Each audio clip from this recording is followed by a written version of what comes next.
The eye sees only what the mind is prepared to comprehend. A truly great book should be read in youth, again in maturity, and once more in old age, as a fine building should be seen by morning light, at noon, and by moonlight.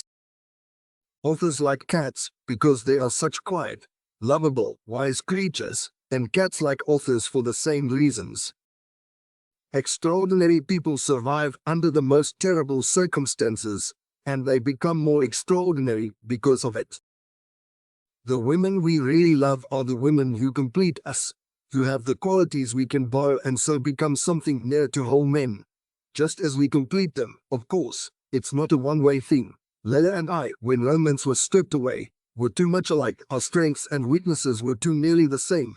Together we would have doubled our gains and our losses. But that isn't what love is. To be apt in quotation is a splendid and dangerous gift. Splendid, because it ornaments a man's speech with other men's jewels. Dangerous, for the same reason. Everything matters. The universe is approximately 15 billion years old. And I swear that in all that time, nothing has ever happened that has not mattered, has not contributed in some way to the totality. So, I confess I have been a rake at reading. I have read those things which I ought not to have read, and I have not read those things which I ought to have read, and there is no health in me. If by hope you mean an inclusive and coherent knowledge of any body of great literature, I can only protest, like all rakes in their shameful senescence, that I have had a good time. We have educated ourselves into a world from which wonder, and ye fear and dread and splendor and freedom of wonder have been banished. Of course wonder is costly. You couldn't incorporate it into a modern state. The accursed is the antithesis of the anxiously worshipped security, which is what a modern state is asked to give. Wonder is marvelous, but it is also cruel. Cruel, cruel. It is undemocratic, discriminatory, and pitiless. To ask an author who hopes to be a serious writer if his work is autobiographical is like asking a spider where he buys his thread. The spider gets his thread right out of his own guts, and that is where the author gets his writing. We tend to think human knowledge is progressive, because we know more and more. Our parents and grandparents are back numbers. But a contrary theory is possible, that we simply recognize different things at different times and in different ways. This is one of the cruelties of the theater of life. We all think of ourselves as stars and rarely recognize it when we are indeed mere supporting characters or even supernumeraries. I object to being told that I am saving daylight when my reason tells me that I am doing nothing of the kind. At the back of the daylight saving scheme, I detect the bony, three-fingered hand of Puritanism, eager to push people into bed earlier and get them up earlier, to make them healthy, wealthy, and wise in spite of themselves. This is the great theater of life. Admission is free, but the taxation is mortal. You come when you can, and leave when you must. The show is continuous. Good night. Happiness is always a byproduct. It is probably a matter of temperament, and for anything I know it may be glandular, but it is not something that can be demanded from life. And if you are not happy, you had better stop worrying about it and see what treasures you can pluck from your own brand of unhappiness. Love affairs are for emotional sprinters. The pleasures of love are for the emotional marathoners. Boredom and stupidity and patriotism, especially when combined, are three of the greatest evils of the world we live in. To be a book collector is to combine the worst characteristics of a dope fiend with those of a miser. Conversation in its true meaning isn't all wagging the tongue. Sometimes it is a deeply shared silence.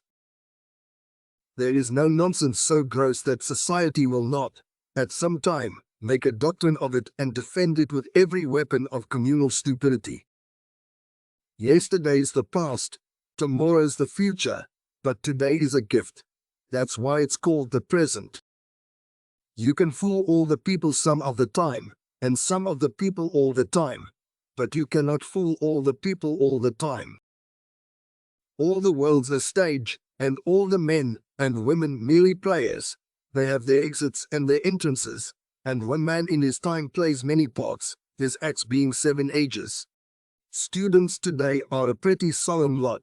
One of the really notable achievements of the 20th century has been to make the young old before their time.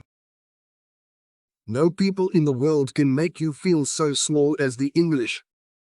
Every man is wise when attacked by a mad dog. Fewer when pursued by a mad woman. Only the wisest survive when attacked by a mad notion. Stan and Isolde were lucky to die when they did. They'd have been sick of all that rubbish in a year. A librettist is a mere drudge in the world of opera. The greatest gift that Oxford gives her sons is, I truly believe, a genial irreverence toward learning, and from that irreverence love may spring. Few people can see genius in someone who has offended them. If we seek the pleasures of love, passion should be occasional, and common sense continual. May I make a suggestion, hoping it is not an impertinence? Write it down. Write down what you feel. It is sometimes a wonderful help in misery. Literary critics, however, frequently suffer from a curious belief that every author longs to extend the boundaries of literary art, wants to explore new dimensions of the human spirit, and if he doesn't, he should be ashamed of himself. Do not suppose, however, that I intend to urge a diet of classics on anybody. I have seen such diets at work. I have known people who have actually read all, or almost all, the guaranteed 100 best books. God save us from reading nothing but the best. The drama may be called that part of theatrical art which lends itself most readily to intellectual discussion. What is left is theatre. Their very conservatism is second-hand, and they don't know what they are conserving. I never heard of anyone who was really literate or who ever really loved books who wanted to suppress any of them. You never see what you want to see. Forever playing to the galley. Authors like cats because they are such quiet, lovable, wise creatures, and cats like authors for the same reasons. To be a book collector is to combine the worst characteristics of a dope fiend with those of a miser.